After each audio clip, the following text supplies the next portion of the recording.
Hello viewers, আসসালামু আলাইকুম। জিয়াসেন টেকনোলজির পক্ষ থেকে আমি জাহিদ আবারও চলে আসলাম আপনাদের সামনে নতুন একটি ইন্টারেস্টিং ভিডিও নিয়ে, যার মাধ্যমে আপনারা শিখতে পারবেন আপনার ফোনে কিভাবে ডাবল ট্যাপ ইউজ করবেন।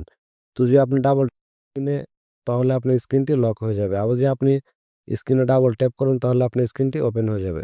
তো এই সেটিংসটি করার জন্য আপনাদেরকে যে প্রসেসগুলো করতে হবে সেটি আপনাদেরকে আজকে দেখাবো। তো চলুন কথা না বাড়িয়ে মূল কাজে ফিরে যাওয়া যাক। প্রথমে আপনার ফোন থেকে সেটিংসে চলে যাবেন। সেটিংসে আসার পর স্ক্রল করে নিচে আসবেন।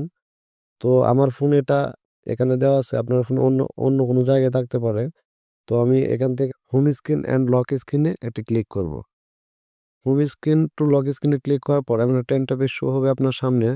একটু লক্ষ্য করলে দেখতে পারবেন লেখা আছে ডাবল ট্যাপ টু লক। এখানে ডাবল ট্যাপ টু লক যে সুইচ বাটনটি দেওয়া আছে সেটা অফ করা আছে। আপনি কি করবেন? এটা অন করে দিবেন। তো এটা অন করার পর আপনি যদি স্ক্রিনে ডাবল ট্যাপ করেন তাহলে এটি লক হয়ে যাবে। তো আবার একটু স্ক্রল করে নিচে চলে আসুন। নিচে আসার পর একটু লক্ষ্য করলে দেখতে পারবেন double tap to wake or turn off screen. Screen অফের যে সুইচটা আছে সেটা অফ আছে। আপনারা কি করবেন? এটি অন করে দিবেন। তো এটি অন করার পর আপনারা কি করবেন? আপনার স্ক্রিনে চলে যাবেন। স্ক্রিনে আসার পর আপনার স্ক্রিনে আপনি কি করবেন? ডাবল ট্যাপ করবেন। দেখেন আমি ডাবল ট্যাপ করছি, আমার স্ক্রিনটা অফ হয়ে গেছে। আমি আবার ডাবল ট্যাপ করলাম, আমার স্ক্রিনটা আবার অন হয়ে গেছে। তো এইভাবে আপনারা চাইলে ডাবল ট্যাপ ইউজ করতে পারেন। আপনারা যদি ডাবল ট্যাপ ইউজ করেন আপনাদের যে ফোনের পাওয়ার বাটন আছে তা নষ্ট হওয়ার সম্ভাবনা খুবই কমে যাবে।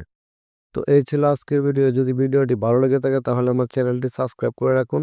পাশে থাকা বেল আইকনটি বাজিয়ে রাখুন পরবর্তী ভিডিওর নোটিফিকেশন সবার আগে পাওয়ার জন্য। তো আবারও দেখা হবে অন্য কোনো ভিডিওতে। তো ভালো থাকবেন, সুস্থ থাকবেন। আসসালামু আলাইকুম।